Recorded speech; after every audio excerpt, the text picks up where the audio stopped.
namanya Sanghyang Tunggal. Sanghyang Tunggal. Sanghyang Tunggal. Itu ayahnya dari Sanghyang Ismoyo atau Semar itu tadi. Itu dulunya lah ini nyerempet ke Punakawan ya. Iya. Punakawan dulu. Jadi dulu itu Sanghyang Tunggal itu istilahnya memiliki anak berupa telur. Sandang kelawan pangan yo iku bagianipun wong melek sabar narimo.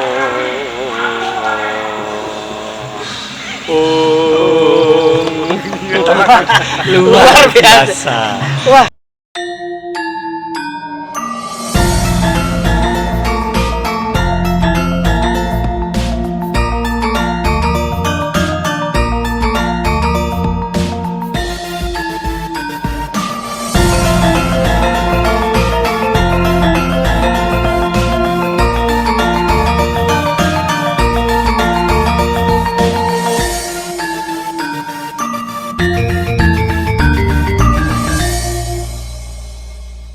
Apa istilahnya inti dari cerita pewayangan itu ada di goro-goro biasanya, di goro-goro atau selesainya goro-goro. Istilahnya apa kalau sebelum selesai gitulah. Endingnya. Intisari ceritanya itu ya. Ada di goro-goro. Kalau ini Mas, kalau ini kita dengar ini Ki Purbo ini biasanya pas lagi apa ini? Ini sebelum goro-goro atau sudah goro-goro? Ini sebelum goro-goro. Oh, sebelum goro-goro. Sebelum goro-goro. Berarti habis ini Baru intinya inti cerita. Inti ceritanya. Nah, di goro-goro. apakah selalu Punakawan itu selalu ya Mas? Dalam Selalu ada Punakawan ya? selalu lah ini apa istilahnya kalau membedakan antara wayang cerita Ramayana Mahabharata India sama Mahabharata versi Jawa kan ada di sini. Kalau di India itu Punakawan itu tidak ada. Punakawan itu yang tadi ya, Bagong. Ya, Semar, Bagong, Petro. Hareng, Petro. Kalau di Jawa itu pasti ada. Pasti ada. Semua pertunjukan wayang Pasti ada Punakawan. Iya, pasti ada. Kok gitu Mas? Nah, Punakawan sendiri ini Siapa gitu? siapa dan kenapa harus keluar terus? Iya. Nah, istilahnya Punakawan ini kan kalau di pewayangan itu adalah penasehat dari sisi kebaikan itu tadi, kayak apa Pandowo itu tadi kan istilahnya kalau sekarang penasehat lah. Itu dia sosoknya apa? Rakyat atau abdi dalem atau siapa? Atau resi atau siapa? Istilahnya ya rakyat itu tadi. Oh, rakyat tapi punya kemampuan untuk ya mungkin kemampuan yang biasa. Istilahnya penasehat lah. Lah kalau di pewayangan itu Semar kan reinkarnasi dari dewa. Istilahnya dewa mawujud dari Semar itu tadi. Sanghyang Betara Ismoyo. Sanghyang Betara Ismoyo itu Semar. Itu Semar. Jadi pasti ada Pemomong baik lah. pemomong baik. Jadi nasihat-nasihat baik Ya, ataupun dari Semar. itu cerita apa aja pasti ada. Pasti ada. Punakawan tadi. Tidak pernah lepas dari pewayangan. Berarti koyok ini saya. Kayak peran tambahan gitu ya. Maksudnya yang memberi intisari gitu ya. Apa Iya, gimana? seperti itu. Oh, seperti itu ya. Bisa lanjut ya. Wes ta. Kayak mau wayahe buyaran ini sampean kan di pinggir dalan. Ayo, Jadi kopi ini banyak orang terima. suruputan sih. Emang Iya, mau iya. diseruput sih, Mas? Kita nanti sebelum cerita Punakawan. Lah kalau ini Mas Rizky, ini sedang dalam tahapan apa ini? Kalau Ki Purbo sedang kayak gini nih. Ini biasanya apa? Ya itu tadi. Istilahnya kalau di sini itu adegan perang watak baik sama buruknya. Oh, ini Punakawan belum keluar ini, Bro? Ini belum. Belum goro-goro, Mas. Sampai jam biru saya jam 2 iki, setengah loro. Sampai biar sampai isu. Biasanya itu menjelang subuh kalau Oh, pasti gitu ya? goro-goro itu. Iya. Jadi pasti sari. Jadi begini apa dalam dakwah Kanjeng Sunan Kalijogo itu lah adegan goro-goro itu kan tancep kayon. Istilahnya istirahat sementara gitu.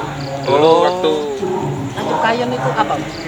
tancap kayon itu istilahnya untuk apa membedakan antara lakon yang sebelumnya atau sesudahnya kan gitu. Istilahnya pemisahnya, istirahat. istirahat pemisah. Jeda ya kayak kita tadi ngopi dulu ya. Itu jeda iki. Tancap kayon. Iki pancep cingkir. Sebelum kita dari Dewa Werkudara tadi Raden Werkudara sampai menuju ponokannya ada jeda. Jadi tancap istilahnya ditancap kalian itu zaman Kanjeng Sunan Kalijaga itu dimanfaatkan beliau untuk Qiyamul Lail. Oh. Jadi sebelum Kiano dihibur wayang dulu ya, dikasih cerita tuntunan tadi, baru setelah itu pangkon tapi tancap kayon tadi untuk Qiyamul Lail. Nah, dulu seperti itu. Setelah Qiyamul Lail lanjut goro-goro. Lanjut lagi lakonnya. Lanjut goro-goro terus Punokawan. Mas, kalau boleh ngulik tentang Punokawan ini kan menarik, Mas. Dia sebetulnya di kisah apapun, dilakukan apapun selalu muncul ya. Selalu muncul. Itu sampean tahu nggak kira-kira kok kenapa dimunculkan sosok Punokawan itu? Iya. Sejarahnya atau apalah tentang Punokawan? Monggo tentang Punokawan. Kenapa kok selalu muncul itu? Jadi istilahnya kalau di pewayangan itu Punokawan itu kan istilahnya berasal dari dua kata, Puno, Pono sama kawan. Iya, Pono dan kawan. Nah, Pono itu artinya jelas, kawan itu artinya sahabat. 4 tadi. Nah, sahabat yang jelas istilahnya. Jelas itu dalam artian Punokawan itu selalu istilahnya itu menghibur, selalu menghibur bendoronya atau yang diemong itu tadi dalam keadaan susah, senang, sedih atau yang lain. Punokawan itu pasti selalu menghibur. Istilahnya kan seperti itu. Jadi kalau misalkan kenapa 4 itu ada hubungannya nggak kalau kita dengan pemahaman Jawa itu kan kalau kita nyerempet sedulur papat itu. Ada hubungannya. Iya. Jadi Jeru iki mal cerita niki sampai esuk ta iki. Yo jo. Saingan mbek kupur enak. secara garis besar Punokawan itu adalah abdi dari Raden Arjuna. Raden Arjuna itu memerintah di Kadipaten Madukara. Nah, di situ Arjuna itu ditemani sama Punokawan itu. Istilahnya seperti itu. Jadi Punokawan itu kalau di Mahabharata itu miliknya Raden Arjuna itu tadi. Nah, istilahnya kalau sedulur papat kali mau pancer itu tadi Semar, Gareng, Petruk, Bagong. Nah, itu kan pancernya kan Arjuna. Arjuna itu kalau di Mahabharata itu tokoh wayang paling sakti. Kalau dalam kan Raden Arjuna paling sakti. Iya. Di Mahabharata. Di Mahabharata. Jadi Raden Arjuna itu berkali-kali istilahnya menjadi jagoning para dewa di kayangan. Jadi kalau kayangan ada ancaman dari raksasa atau musuh-musuh para dewa itu biasanya yang diajukan itu ya Raden Arjuna itu tadi. Padahal di kayangan. Paling sakti. Jadi aslinya Punokawan itu kalau sejarahnya di Mahabharata tadi itu sebenarnya pamomongnya tadi ya, iya. Pembantunya Raden Arjuna. Iya, penasehatnya lah. Kawan, Kalau misalnya Raden Arjuna itu kamu ya, berarti Punokawan itu sedulur papatmu gitu ya? Iya, lagi Semar gitu. Udah ketok. Istilahnya seperti itu. Oh, siap. Jadi itu, tapi akhirnya di cerita apapun pasti muncul pasti, ya. Iya, pasti muncul. Jadi Punokawan itu kan juga memiliki istilahnya muatan yang tersirat. Dalam diri. Apa itu muatannya? Jadi kalau Semar itu kan berbentuk orang yang gemuk, perutnya besar, bokongnya besar. Kalau raut mukanya kan, matanya kan selalu rembes. Nah, itu biasanya menunjukkan kalau hidup itu harus tahu lah. Istilahnya kalau pasemon itu gimana ya? Gambaran ya secara global maksudnya gimana? Kalau Semar itu jadi punya Semar itu kan perwujudan dari Sang Hyang Bathara Ismaya. Itu istilahnya pemomong untuk golongan-golongan baik. Iya. Kalau buruk itu ada yang namanya Bathara Antogo atau di wayang itu Togok. Nah, itu yang menjadi istilahnya penasihat para raksasa-raksasa. Oh iya. Nah, jadi seperti itu. Kalau untuk memat filosofinya Semar itu berbentuk remuk, perut besar, bokong besar. Tangannya itu selalu istilahnya menunjuk. Yang di belakang itu selalu mengepal. Itu apa maksud kenapa kok dibuat? Itu pasti ada filosofinya. Pasti ada filosofinya. Apa Mas? Menurut sampean apa Mas? Kalau sepemahaman sampean nih. Kalau pemahaman saya, menunjuk itu artinya Semar kan sebagai penasehat. Menunjuk itu seperti duduhno lah, iki lho. Dituduh. Jalan Nunjuk sing jalan. apik, jalan sing apik. Kan akhirnya kan yang di belakang kan digegem. Digegem itu Mengepal. istilah. Mengepal barang-barang yang baik itu tadi. Oh, jadi kalau istilah di Islam atau di Muslim kan ketika kamu berbuat baik tangan kanan berbuat, tangan kiri gak sampai itu bisa juga dimasakan sih gitu. Iya, itu menurut pemahaman saya ya. Terus kalau perut besar ya terus kakek mangan. Apa maksudnya itu? Jadi perut besar ini kalau istilahnya itu dulu sebelum Sang Hyang Bathara Ismaya turun ke bumi itu sama ayahandanya atau kalau di pewayangan itu namanya Sang Hyang Tunggal. Sang Hyang Tunggal. Sang Hyang Tunggal itu ayahnya dari Sang Hyang Ismaya atau Semar itu tadi. Itu dulunya lah ini nyerempet ke Punakawan ya. Iya. Punakawan dulu. Jadi dulu itu Sang Hyang Tunggal itu istilahnya memiliki anak berupa telur.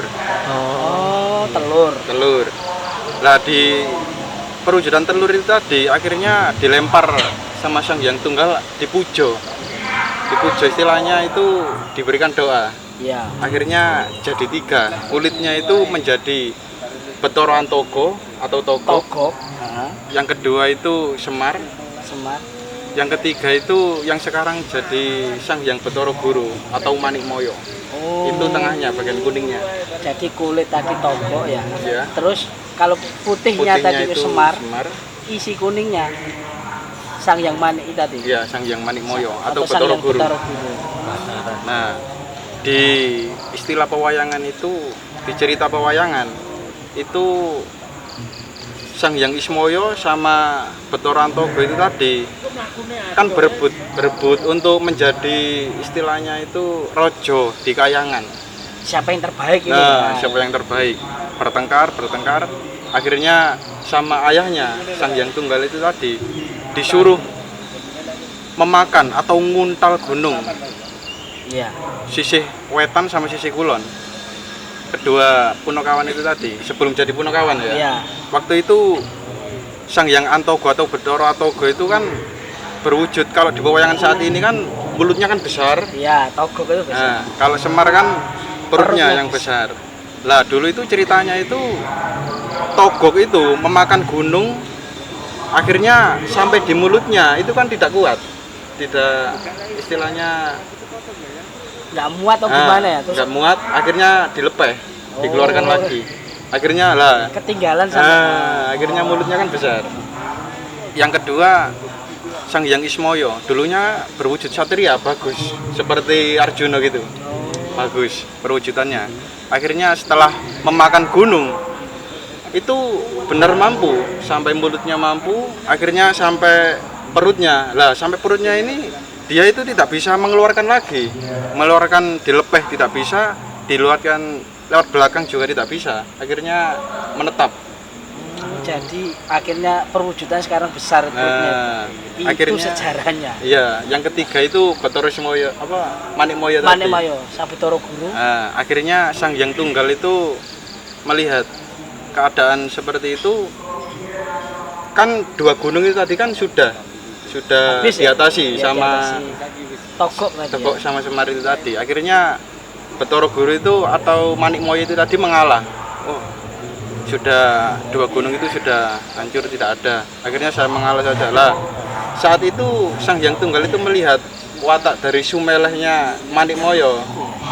Akhirnya menunjuk Manikmaya itu tadi yang waktu itu berbentuk bagus, paling ganteng dewe lah di antara ketiga saudaranya. Akhirnya ditunjuk Sang Hyang Tunggal menjadi rojo di Kayangan Suralaya itu tadi.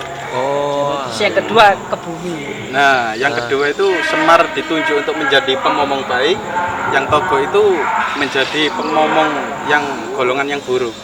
Wah, Ini ini sih cerita. filosofi hidup ya. Wis jangan dibuka malam Ya ini nanti semua kita ya. akan. Oke Mas, kalau boleh sedikit sampean tadi kita kembali ke belakang ya. Tadi kan sampean sudah dari kecil mulai suka wayang bahkan nonton sampai sekarang. Sekarang kalau boleh nggak sampean sedikit kan sampean nonton ya? Coba Mas bisa nggak sampean cerita sedikit dengan gaya dalang-dalang gitu? Oh, suluk gitu ya. Boleh suluk atau apa? Monggo Mas. Kalau untuk Pas apa ngomong siapa? keadaan seperti ini, suluk yang paling pas itu ya ojo turu sore kaki itu. Nah, monggo coba.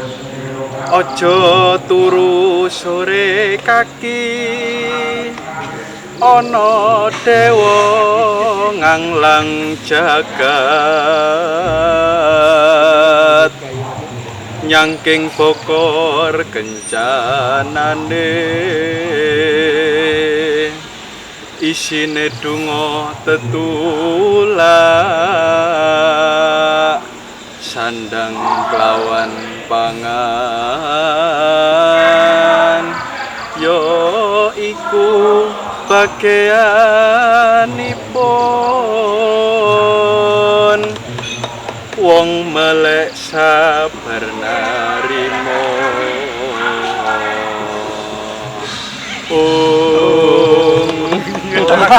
Luar biasa. Wah, itu apa tadi Mas? Wah, kok sampean ngomong kalau gini pasnya itu suluk tadi. Itu apa tadi yang sampean ajo turu sore dan itu maksudnya apa?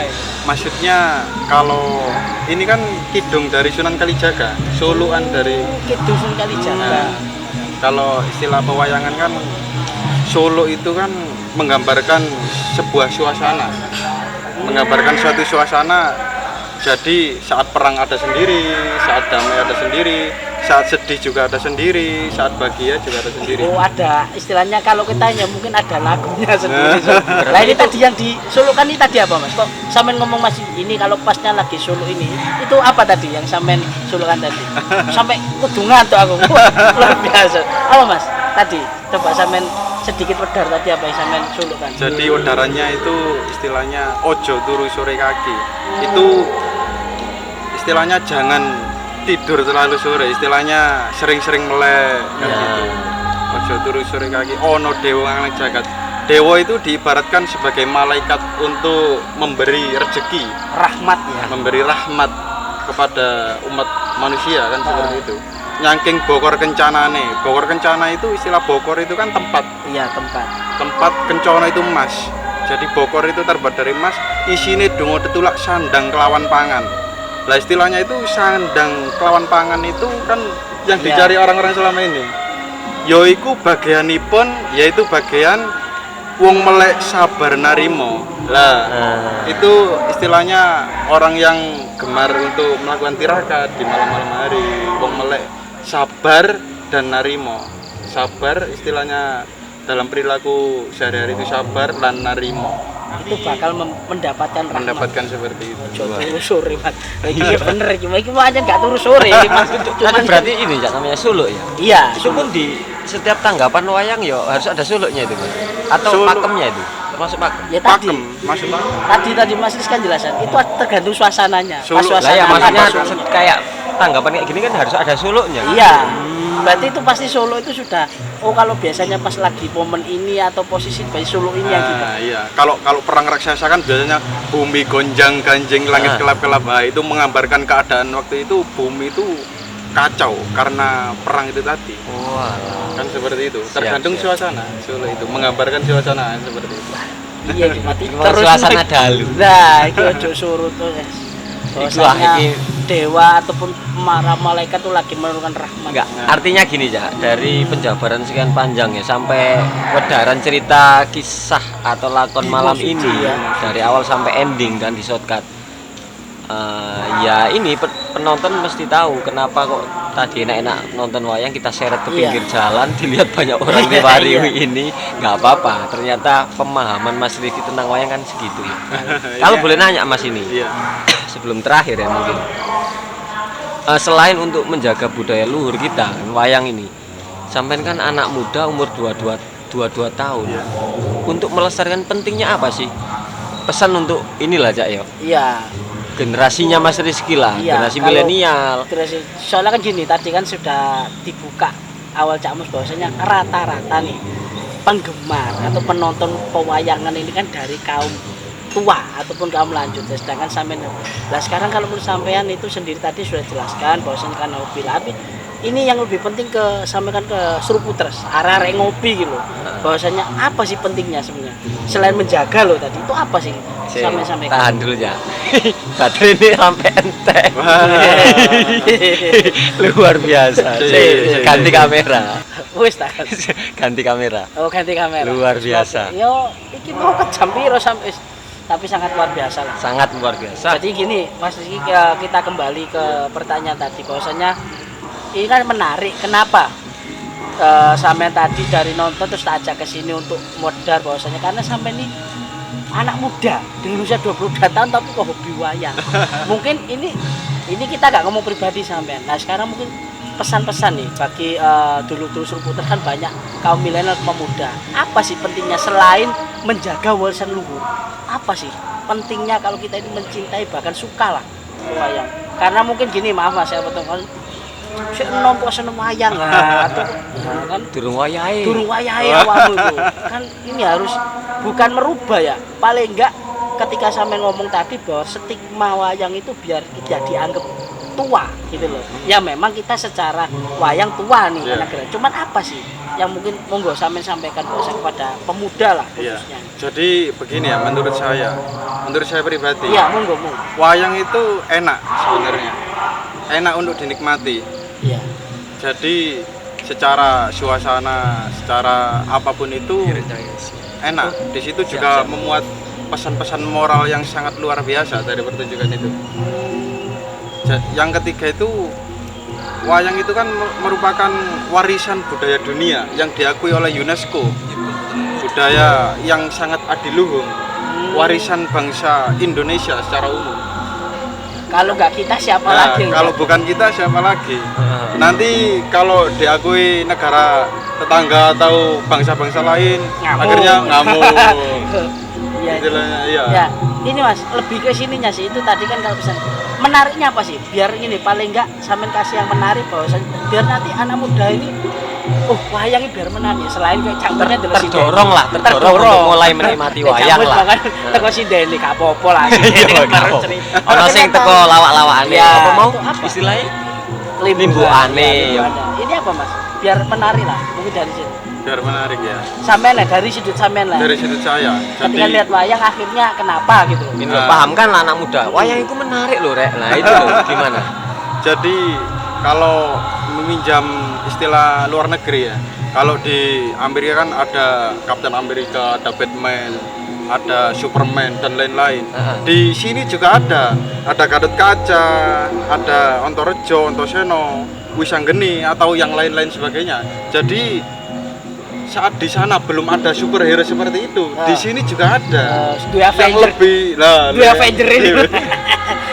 Jauh itu, mungkin jajan niru kita itu kan. Cuman wujudnya aja berbeda ya. Iya. Ada yang kekuatannya, ada yang bisa terbang loh. Kita sudah punya itu. Raden Gatotkaca. Punya Menarik. pahlawan sendiri ya. Mungkin Sruputers atau mungkin nanti ada yang lihat ini bahwasanya perlu diangkat, mungkin perlu diberikan film sendiri ya Avenger bahwasanya kita ini sudah punya budaya kita sebelum ada muncul apa Captain America ataupun ya istilahnya superhero yang lain, Batman, Superman. Nah, kita sudah ada Raden Gatotkaca, Ontorejo dan lain sebagainya. Menarik sebenarnya. Cuman mungkin gini ya, Mas Rizky, kalau untuk pesan-pesan tadi anak muda ya, mungkin itu kedepannya ada nggak istilahnya gini. Kalau sebenarnya gini loh, sekarang kan wayang sudah tidak murni wayangan ya, banyak diselipi ada hiburannya tadi. Mungkin kalau kedepannya sebagai penonton lah anak muda itu, sebenarnya kalau lebih menarik itu pewayangan ini gimana Mas? Apa tetap seperti tetap dijaga terus nanti ditambah atau mungkin difilmkan atau gimana? Tapi dengan versi Jawa. Kalau menurut sampean keinginannya ke depan? Keinginan saya ya perhatian dari para seniman-seniman itu tadi untuk lebih, kan sekarang kan zamannya teknologi ya. Zaman teknologi. Harus lebih berkembang lah. Oh. Difilmkan juga bisa ya. Buatkan kartun-kartun juga termasuk sekali. kamu membuat konten ini. Iya, ini kan salah satu teknologi kan. Iya. Buka wacana. Iya. Kalau dulu kan istilahnya melihat wayang itu harus ke sana. Sekarang kan tinggal buka YouTube, streaming. Itu juga salah satu ya sudah ada kemajuan. Ya. Nah kedepannya mungkin bisa jadi ya mungkin dibikinkan toko kartun ataupun mungkin cerita superhero yang asli itu dari pewayangan. Biar itu mungkin awal untuk pemantik loh, siapa sih? Orang mungkin anak muda, anak-anak kecil ya mungkin. Iya. Dia idolanya siapa? Wah aku Superman gitu kan. Mana sampai tuku sempak di kanan. Karena padahal dia punya harusnya idolanya kan bisa Raden Gatotkaca, Iya. ada Raden Ini Arjuna ya, dan lain-lain. sebenarnya ini saya nambahi gitu ya, Iya, biar benar. semakin mantap dulur-dulur ini. Menariknya itu kan semuanya dari kisah-kisah semua film-filman Iya, itu kan benar. pasti ada intisari, Benar. pelajaran-pelajaran. Yang di wayang itu cenderung kalau leluhur kita itu ngasih sanepo, siloka itu untuk kita berpikir apa ya maknanya, apa ya itu loh. Ya, itu. Iya. Jadi biar kita selalu Heeh. afala takilun. Afala tatafakarun, afala tatabarun. Masya Allah. Oh, Subhanallah. Masya Allah. Oke. Jadi untuk tadi lah kontemplasi wis luar biasa. Ini mungkin Iya. nek tak terus nomat sampai menyasar iki. Jadi Sakno Ki Purba. lah Ki Purba mungkin setelah ini kita tonton lagi. Luar biasa. Iya. Jadi itu tadi kata-kata terakhir Mas Rizky bahwa pesan bahwasanya bagi anak muda atau terutama kaum muda lah milenial bahwasanya atau anak rek ngopi ku gak usah gengsi ya. Gak usah gengsi. Bahwasanya wayang itu selain tuntunan dan sebelum kenapa kita harus mengidolakan yang dari sana bahwa kita juga punya superhero idola dan apalagi kisahnya menarik tadi. Banyak cerita-cerita. Itu tadi ngopi budaya malam luar biasa, ngopi budaya dadaan. Terus iki ngopi ya iki. Moro langsung tak ajak akhirnya cerita. Tadi mau tak oli kecil aja, tak tanya sedikit, jawabannya banyak sama. Nah itu kata-kata Cak Mus terakhir ini, saya pinjam dari kata-kata Ki Purba. Purba tak, aku mau tanggapan. The founding fathers kita, Bung Karno pasti. Saya lebih suka pemuda yang ngerokok, ngopi dengan membicarakan kebangsaan. Nah, ini juga warisan bangsa. Berbeda daripada yang kutu buku, mau coy gak jelas ataupun nggak tahu. Ini tadi. Jadi intinya apa? Maknanya berarti ngopi pun sambil ngerokok tapi ngobrol tentang kebangsaan. Apa salah satu makna kebangsaan ini tadi? Budaya bangsa ini biar kita jaga. Jadi tadi sangat luar biasa. Saya lebih suka pemuda yang ngerokok ngopi sambil bahas daripada kutu buku yang memikirkan diri dirinya sendiri tidak mikir yang lain. Luar. Saudara. Jadi berikan saya 10 pes rokok. saya akan ngudut sampai. Wes kena dulu, pokoknya aja lali like, comment, subscribe, share, terutama anak kebakan tak ulas. Aku ngopi ambil orang-orang luar biasa. Wis gitu aja, ojo lali, salam seruput. Nah, seruput ya. Oh ya seruput sih. Tangannya. seruput. Alhamdulillah.